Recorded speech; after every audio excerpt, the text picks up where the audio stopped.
Hello and welcome back to JimMurphyMP.com, and as often the case, it's sport and also politics that's dominating the news. Sport in a fantastic way in the shape of the Ryder Cup and hopefully the Commonwealth Games, and politics perhaps less optimistic than the shape of the Tory Party conference. Ryder Cup, those of you who tuned into last week's video blog will see that, unbeknown to me, I've become an expert golf predictor. I said that Europe would win it by 1 point, and indeed they did, with that 14.5 to 13.5 victory over America on a kind of soaking wet Welsh golf course.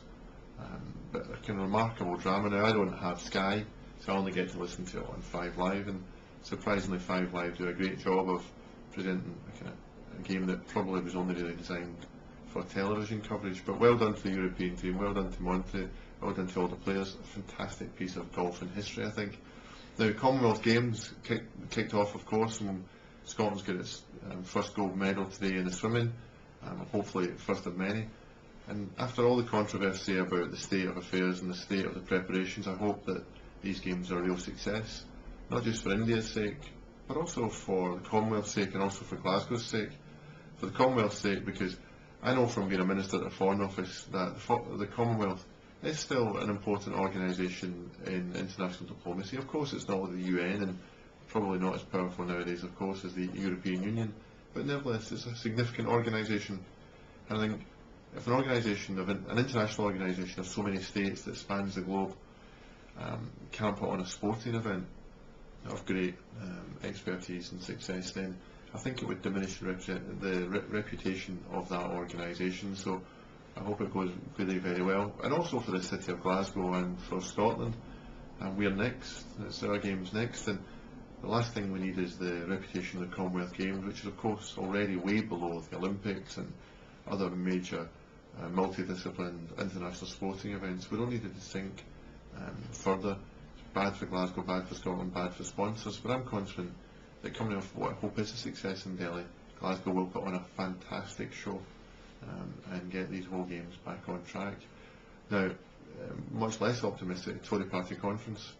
I think the Tories have embarked on an ideological view of reducing the deficit quicker than is healthy, deeper than is sensible, and we're now starting to see the consequence of it.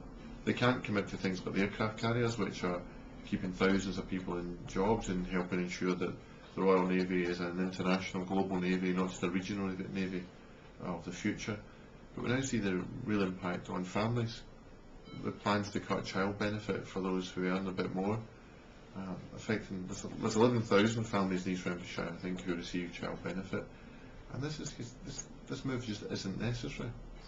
They're making these changes because they want to cut the deficit much more quickly than Labour wanted to, and I'm just again appeal to them to stop and think again.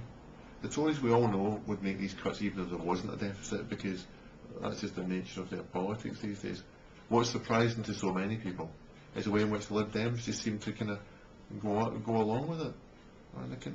And Clegg's has previously acted like he's Cameron's right-hand man, but he's behaving more like a puppet than a right-hand man at the moment. So come on, Mr Clegg, get off your knees, stand up for what your party is meant to believe in the past, and stop punishing families for the sake of a kind of ideologically driven determination to cut the deficit more quickly than is necessary. Of course we have to reduce the deficit, but to do it in this way, I think is damaging to our economy and is hurtful of families. Anyway, as usual, let me know your views through email, Twitter and Facebook, and get in touch. Thanks. Bye.